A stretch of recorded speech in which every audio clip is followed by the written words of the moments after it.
Welcome to the Stormsurf video surf forecast for the week starting Sunday, July 9th. Looking at significant wave heights for the South Pacific Ocean, we see not a whole lot going on. A little bit area of a gale off of South America is generating 26-foot seas, but not aimed up into our forecast area. Otherwise, it sort of looks like a split jet stream flow is in control. Cutoff low activity. Small low here north of New Zealand generating 18-foot seas, but that's certainly not enough. Another area of low pressure south of Tasmania generating 20-foot seas, and again, that is not enough to do anything for up into Hawaii or California. Let's dive into the details. As usual, we'll start our tour looking at jet stream level winds. These winds up about 30,000 feet help support the formation of gales, and when those gales do form, help direct their path. We're looking for a trough, a dip in the jet stream pushing to the north. We certainly don't see that. Here's the northern branch of the jet stream running basically zonally west to east on the 30 south latitude line.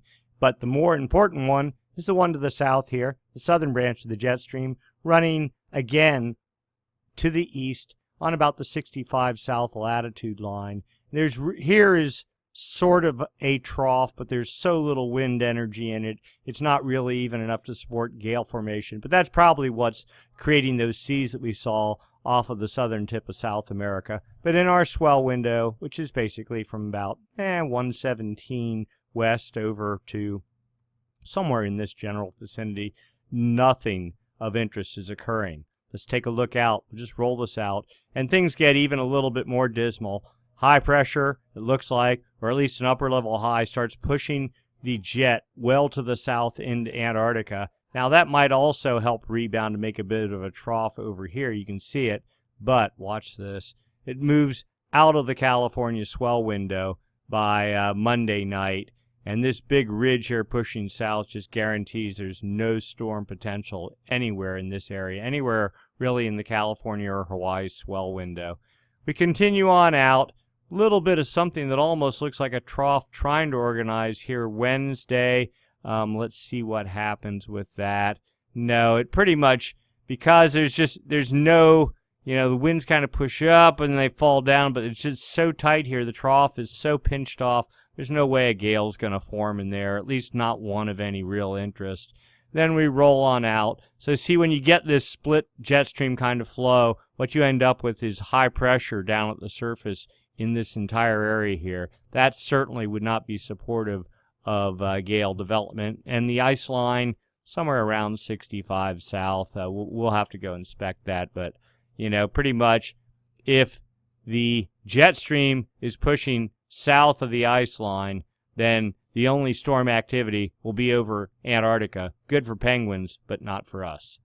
Anyway, rolling on out, we just keep looking for any sign in the jet, just zonal, displaced well to the south. And there we go. We were at 180 hours. So actually, you can see this. So here's where we are today, where the southern jet branch of the jet is.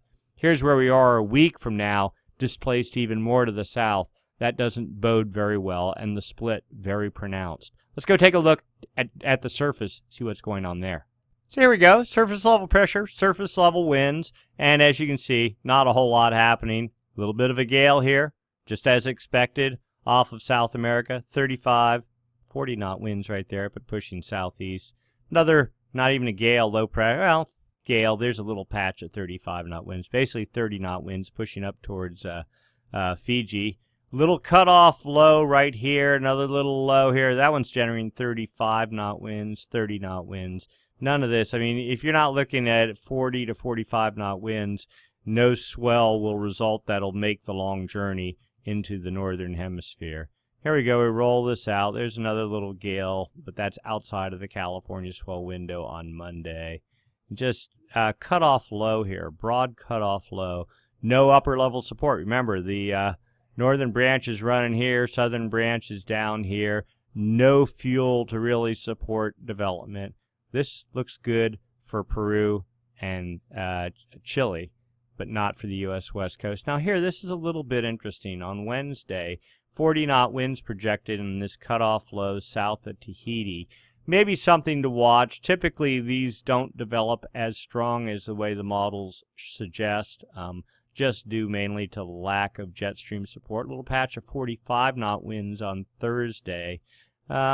Maybe something to watch, but then that starts falling apart. And where we were out next weekend on Saturday, again, continued cutoff low here. Strong high pressure here. Look at that.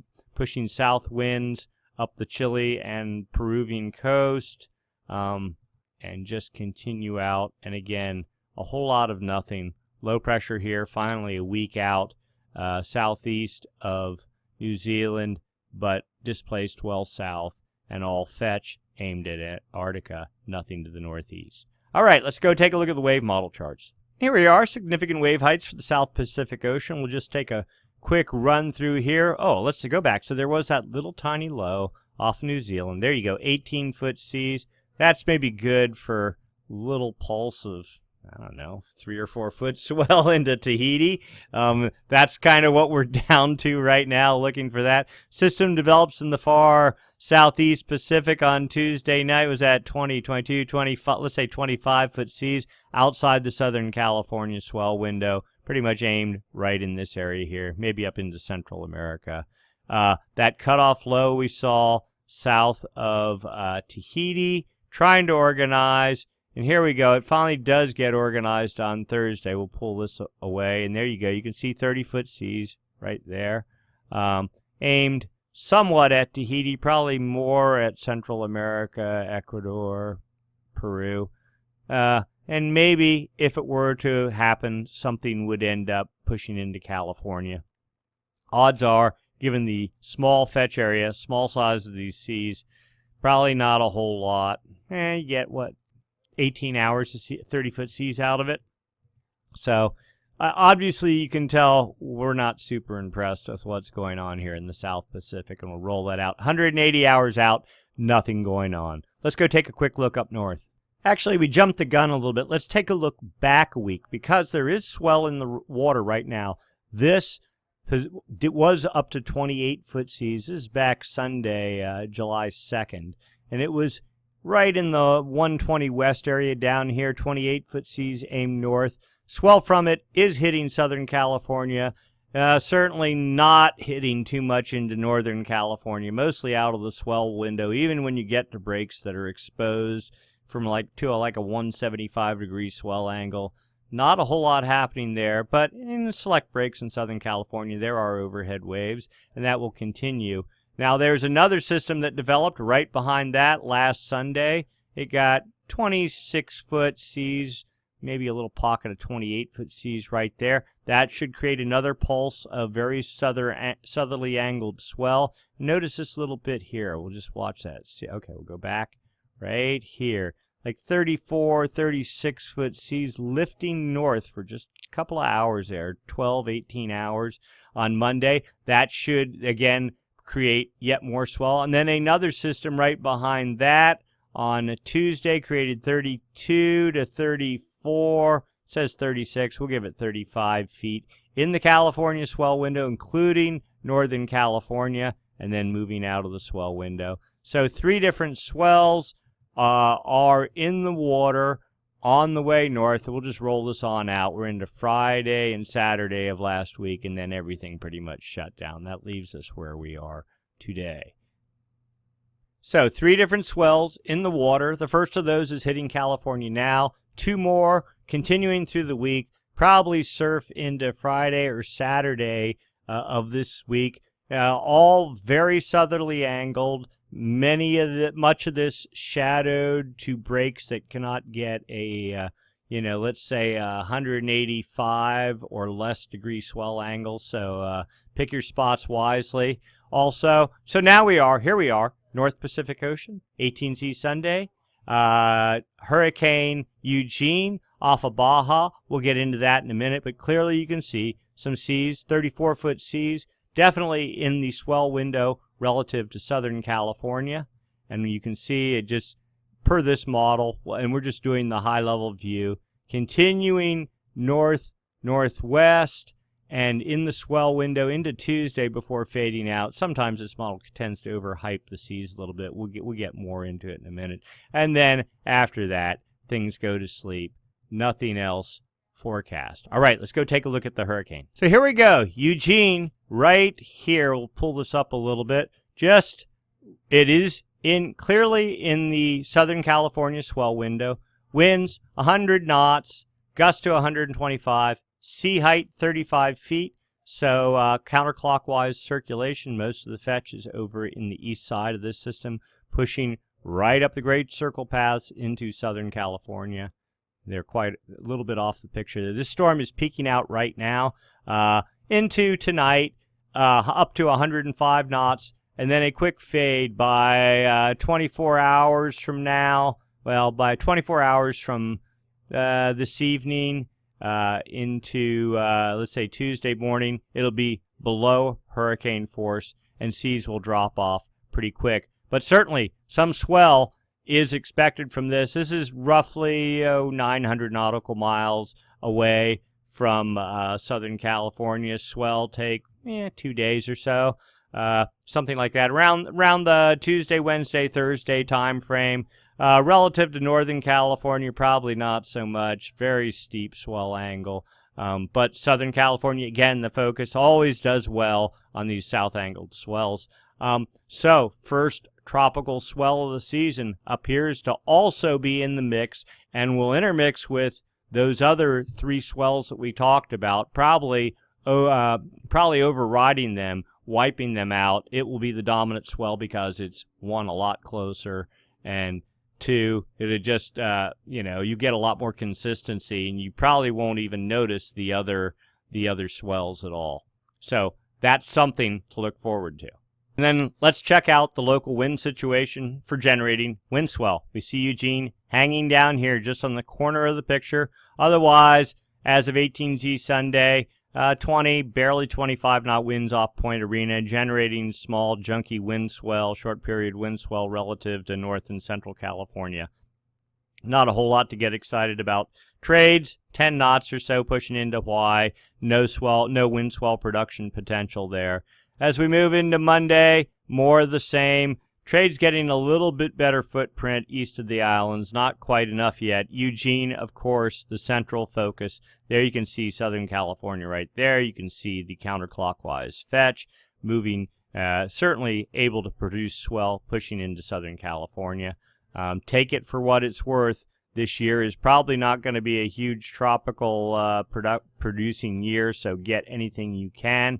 Anyway, we move into Tuesday. Go back there. Our gradient, high pressure, 1032 millibars. Low pressure, inland, tightens the isobars, creates winds, and that's called a gradient. And winds peak at barely 30 knots, so a little bit larger, lumpier wind swell coming from the north. Southern hemiswell coming from the south. Kind of a jumbled mess up in here unless you can find protected spots, south-facing protected spots. Southern California, not to worry.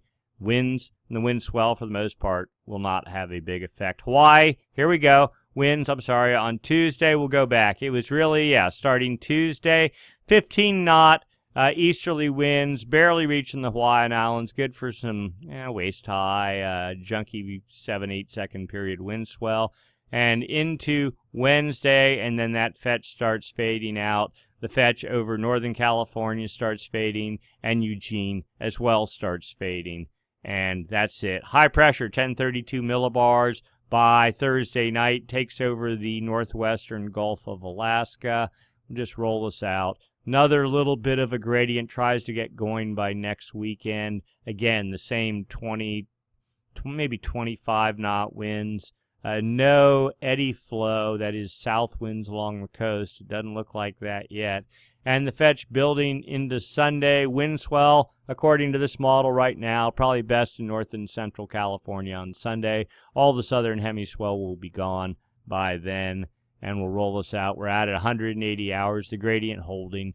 So the point being here, we're looking longer term. When you have a lot of wind swell, a lot of high pressure in this area, which it sort of appears that we are, the wind swell has been pretty much incessant in Northern California. That's maybe, perhaps, a sign of La Nina. There's other things that we're talking about here. We're sort of setting you up. But there certainly appears to be a tendency towards La Nina at the moment. So let's talk long-term outlook. What's going on with the Madden-Julian Oscillation and the El Nino Southern Oscillation?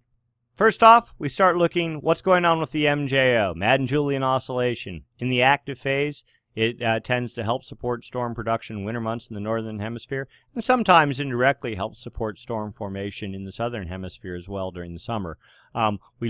So what the active phase would do typically is suppress trades here in the Kelvin wave generation area, that area from 170 west out to about 135 east, 5 degrees north and south of the equator. Draw a box right there. This is wind data, 5-day average winds from the TAO buoy array, and you can see clearly east winds in control, but it is the differences from normal for this time of year, this anomalies they're called, looking here in the Kelvin wave generation area, and this is really where the active phase or the inactive phase of the MJO has its biggest influence.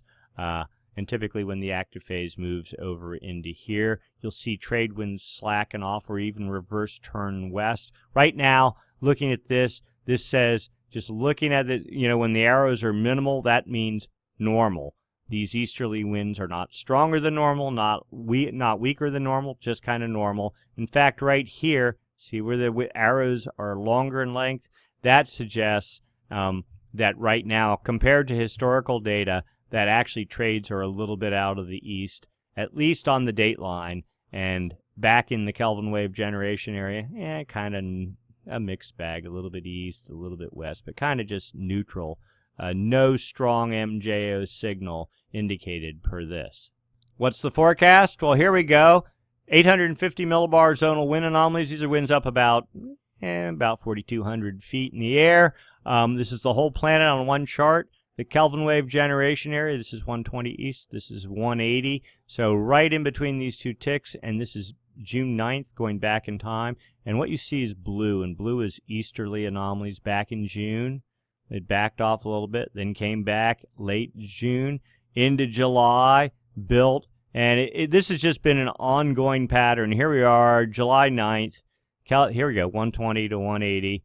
And basically the forecast still is for the most part, weak easterly anomalies, nothing going one way or the other. The inference here with this no real westerly anomalies suggests that the MJO is extremely weak, and whatever MJO signal is present is biased towards the inactive phase. That would be easterly anomalies. If you had westerly anomalies, that would be the active phase. But biased towards easterly anomalies, which could be also biased towards La Nina. Now for the forecast, outgoing long wave radiation, we're going to look at a couple different models here. The yellows and oranges mean more sunlight reflectivity off the ocean surface, meaning high pressure, meaning the inactive phase of the MJO. The statistical model suggests the inactive phase is supposed to die in the next couple of days and be dead neutral for the next 2 weeks. This model has been saying that, and it has not developed. We are building more confidence in the GEFS model, even though it's not telling us what we really want to see, which is we want to see these blues, more cloud cover, meaning the active phase of the MJO. But as you see here, for the next 2 weeks, inactive phase, weak but present, holding. That's been the pattern for months now. It doesn't look like it's going to change. The MJO, for the most part, is just non-existent. Neither active nor, neither active nor inactive, but whatever signal there is biased towards the inactive phase, and that's why we're starting to feel more comfortable saying some sort of a predisposition to a La Nina pattern is set up. Upper level model here. So here we go, New Guinea there, Philippines there, South America there. 40-day estimate, right. Believe a model 40 days out? Well, probably not. But anyway, so green suggests areas favorable for precipitation in the upper atmosphere, which again could loosely be correlated to the active phase of the MJO. And just looking here, you see over time, very, very weak active phase making its way east over a 40-day period, followed by, here you see, inactive phase working its way into the Pacific out. Was that the 8th of August or so? But in reality, very little of this is having any effect down at the surface. This is probably because this is all so weak, this whole pattern here, again, it's like the other models. Very, very weak, neutral pattern, biased, probably inactive. Phase diagram charts, right here. The heavy dot is where the active phase of the MJO is in the Indian Ocean. If you're inside the circle or near the circle, it's considered exceedingly weak, and that's the case. The forecast here has the active phase working its way over the maritime continent to the dateline 2 weeks out. I'm not sure we believe that anymore. The GEFS, the other model we saw, says no, it's going to stay bottled up in the Indian Ocean, and we suspect that is probably the case because that's where it's been virtually all summer so far, and that is why the Indian Ocean has been having a nonstop run of decent to good surf, while the Pacific, for the most part, has been pretty minor. Then our favorite model, the CFS model, 850 millibar winds, Kelvin wave generation area, right in this area here. The future goes this way, past performance here. Suggests right now kind of a neutral pattern in the Kelvin wave generation area. Maybe a little bit of the yellows are westerly anomalies on this chart. The blues are easterly anomalies. In the Kelvin wave generation area, building westerly wind pattern forecast, but also a building easterly anomaly wind pattern forecast right on the date line here. You can't see it, but the scales, the date line is right about here, running right up through there, suggesting some sort of active pattern building in the West Pacific. Let's overlay the MJO. If this is an active phase of the MJO, it is about as weak as you could possibly get. By mid-July, it's supposed to be fading, maybe a little bit of westerly anomalies holding, maybe a weak inactive phase, but then you get into August. Now, this model has been bouncing around saying, oh, we're supposed to get this active phase of the MJO is supposed to be strong, one run, very weak the next. This is a very weak one, and we suspect, given past performance, if you look, there's just nothing going on, really. There's been just a very weak directionless pattern. We think that will still be the case. We overlay low pass filter. What's going on? So the other thing, the model's been flip-flopping on this dotted negative contour, black contours here, is the La Nina setting up on the date line. Sometimes it's all over here in the inland over the U.S., but now it's been tending towards setting up La Nina basically over the Gulf of Alaska. Again, that would not be good for swell production this winter if it were to occur. But if it were to occur, because it stops right here at the date line, maybe we get long distance westerly and northwesterly swells from the West Pacific relative to California. Hawaii would be closer because Hawaii is like, on this chart it would be right here, so not as much distance versus over here for California. But that's just a rough guess. Okay, enough talk of the MJO. What's going on in the ocean? Subsurface water temperature profile. West Pacific here, East Pacific here. The X's are sensors on the TAO buoy array and running down the anchor lines of those buoys the whole way across the Pacific, 2 degrees north and south of the equator. And you see most of the warm water, actual water temperatures balled up in the far West Pacific. The 28-degree isothermal line holding steady this week at 144 west. The 24-degree isotherm making it to 100 west. It was actually pushing into Ecuador, but has backtracked a little bit over the past week or so, suggesting that water temperatures are not as warm over here, suggesting that that whatever pattern we're in it's not La Nina, but it certainly isn't El Nino, and if anything, it's biased a little bit towards La Nina. But you look at the anomalies, difference from normal for this time of year. You see homogeneous 1 degree above normal temperature gradient or pocket the whole way from the West Pacific to the East Pacific, maybe even a little pocket of 2 degrees here off of Ecuador, but not cold, not warm, just kind of neutral. If we were moving towards El Nino, you'd see a lot of warm water here. And so when the active phase of the MJO moves over the West Pacific and winds switch from easterly to westerly anomalies, that warm water could start to get pushed to the east. We don't see any of that, though. So even if somehow miraculously some El Nino pattern showed up, There's no warm water here to drive any of it. So we're in recharge mode. After 2 years, that super El Nino, it's going to take us 4 or 5 years before warm water builds up here, and then the ocean gets sort of imbalanced. Warm water here, cooler water here. The atmosphere senses it and tries to put it all back into homeostasis, and that's when you start getting Kelvin waves and all the signals of El Nino. Another version of that same chart basically showing, what is that? Half a degree to 1 degree anomalies spread across the Pacific. Not cold, that's good. So it's not saying La Nina. It's not saying El Nino either. Upper ocean heat anomalies, West Pacific here, East Pacific here, going back in time, August last year. La Nina in control, cool waters. What is that about? 1, 2, 3. That'd be about 1 degree, 1.5 degrees below normal. That's a pretty weak La Nina.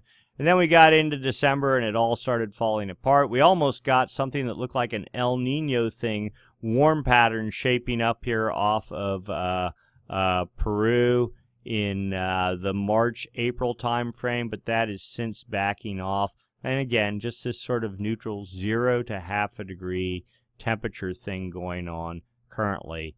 Neither El Nino nor La Nina, just neutral. So here's where things get really interesting, and not so much in the good way. This is ocean surface, not subsurface, on the surface. What's going on with ocean temperatures? And this area here this area of warm water was much larger, covered a much broader area. It is quickly eroding in the past week. Not only are we getting cooler anomalies showing up along Peru, they've been there real close to the coast, but it's building much further out. Much deeper cool anomalies along Chile. This pocket out here started developing, and they're all starting getting connected. The same thing up here into Mexico. You can pretty much draw a line from about 105 west the whole way south, and everything east of that is just cooling down. Not dramatically, not cold, but definitely cooling down. No signs of anything that look like El Nino. If anything, it's biased towards La Nina.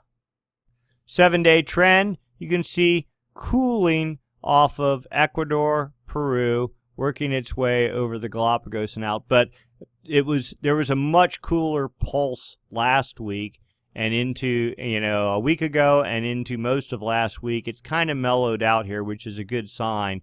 But still, and you see cooling down in here. Remember, high pressure sits right here, drives the pattern. You get this sense that there's just this, you're getting ready to get cool water just starting to flowing across here. Not a lot of cool water, but whatever warm anomalies are out in here, they will be muted. Now also notice warming along Baja, California on out here. That doesn't necessarily mean anything. It's really actually the temperatures right in here, the Nino 3.4 region, 5 degrees north and south of the equator from 170 west to 120. So we talked about the Kelvin wave generation area over here. The area for monitoring El Nino, right in here, Nino 3.4. Draw a box right there. But what happens over here, because of this high pressure system, when you get cool water here, it eventually starts tracking along the equator, moves into the Nino 3.4 area, and that is where you monitor El Nino, La Nina, and that's why we're saying we expect waters to start cooling here. We'll take a look at another chart. So here you go. You can see these cool anomalies along here. This was all pretty warm a month, 2 months ago. It's eroding. You get the sense that it's drifting out along here. Nino 3.4 right in here. Nice and warm right now, but over time, those cool anomalies are going to start advecting off to the west and impacting the temperatures here, and probably just settling it down into kind of a neutral kind of pattern. We'll get into that in just a second. So here's surface temperature anomalies in the Nino 1.2 region. This is the area tucked right up there along Chile, Peru, the Galapagos Islands, and you can see from June 26th how much they've fallen. They were 0.6 degrees above normal. Now we're down to 0.6. We were down to almost 0.9 degrees below normal. Rebounded a little bit, but there's been a big fall off in temperatures here. Now this area is pretty noisy, But at some point, if it stays cool, which it kind of looks like it is, these temperatures will eventually advect west into the Niño 3.4 region. But for now, temperatures in the Niño 3.4 region, you can see the trend here for the past 2 months, 3 months, whatever it is, holding steady at plus 0.635 degrees. That's basically a half a degree above normal. Not a whole lot. That's not El Nino. That's just, that would be normal, biased, slightly warm.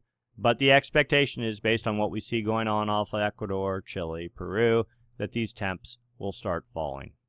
So what's going on in the atmosphere above the ocean? We look at the Southern Oscillation Index, difference in pressure between Darwin, Australia, and Tahiti. The index, if it's negative, and in this case it was negative for 30-some days, suggesting the active phase of the MJO. But now, on the 4th of July, it went positive and has been positive ever since, suggesting maybe that we're moving into the inactive phase of the MJO. Now, the 30-day running average here was, a month ago, was basically neutral. The impact of the long-running, we'll call it an active phase, it sent the index pretty negative last week. We were down at minus 9 something, 9.5. And now we're starting to erode that down to minus 5.21. So you can get some sense, use this to, what's the trend? Is it La Nina, El Nino kind of thing? So we were in maybe a week, I'm sorry, active phase of the MJO, inactive phase of the MJO. We were kind of in an active phase. Looks like we're trending towards the inactive phase. The 90-day running average is your El Nino sort of indicator. And you can see here, we got down to minus 5. You need to be down to minus 15 to be anything near El Nino. We're not there. Currently minus 4.69. This takes all the noise out of these. This is very, the daily index, very noisy. 30-day running average, less noisy. 90-day, not noisy at all. It gives you a generalized trend of what's going on. And basically, it's telling us that the atmosphere is just kind of static, not a whole lot going on. And then finally, the forecast for the Niño 3.4 region, sea surface temperatures. Here we are, half a degree above normal. That's what we saw. Moving in July, the forecast has temperatures falling, continuing to fall. Not much. We're talking, a tenth or a 2 degree. As we get into October at 0.25 of a degree above normal. But then as we get into December, January, going to about 1.5 negative, basically neutral, and then maybe rising as we move into next year. Don't believe that. Anyway, so what does all this mean? Our best guess is there's not a lot of energy in the atmosphere. The MJO is just completely, non-existent. That's certainly a sign there's no energy in the atmosphere. You look at the ocean, and it's not doing a whole lot. You look at temperature, the temperature depth profile. There's not a lot of warm. There's really no particular warm water anywhere. Homogeneous temperature flow across the equator from east to west. That certainly suggests no big dynamic going on. Nothing to pull or push the atmosphere one way or the other. We think moving into the winter, yeah, we might be in a neutral pattern, but, relative to El Nino or La Nina. But if anything, it's going to be biased slightly La Nina. Just last winter was the same thing. Weak La Nina, might even be weaker La Nina this year. But what that means is there's not a lot of push, not a lot of energy in the ocean, not a lot of energy in the atmosphere, certainly in the Pacific. And that means storm production will probably be down. It'll, just like this summer, not a whole lot going on. Yeah, there's waves every now and then, but just no big mega storms, nothing to really get you going. I think that's the pattern for the entire year. Maybe next year things would be better, but for right now, that's what the long-term outlook appears to be. So the good news is there's 3 very southerly angled swells working their way towards California and New Mexico. Tropical swell also ahead in that direction. Maybe a hint of some tiny little system developing south of Tahiti. That'd be good for Tahiti. Maybe a little energy for Hawaii, even less for California. And basically, the charts nothing has been happening for the past 2 or 3 days, and nothing is forecast for the next 7 days. So make the most of what you can get. Pretty soon it's going to be nothing but wind swell. That's good for North and Central California, not so much for Southern California, and really no significant wind swell for Hawaii either. So we're moving into a slack pattern. Doldrums of summer in July, not unexpected. Long-term outlook, probably not a giant pumping winter or fall either, but, there'll still be surf. It just won't be epic. Anyway, that's our forecast for right now. All that can change. Never trust a model more than 4 days out. That's it for this week. We'll do it again next week. Same time, same channel. Thanks for watching.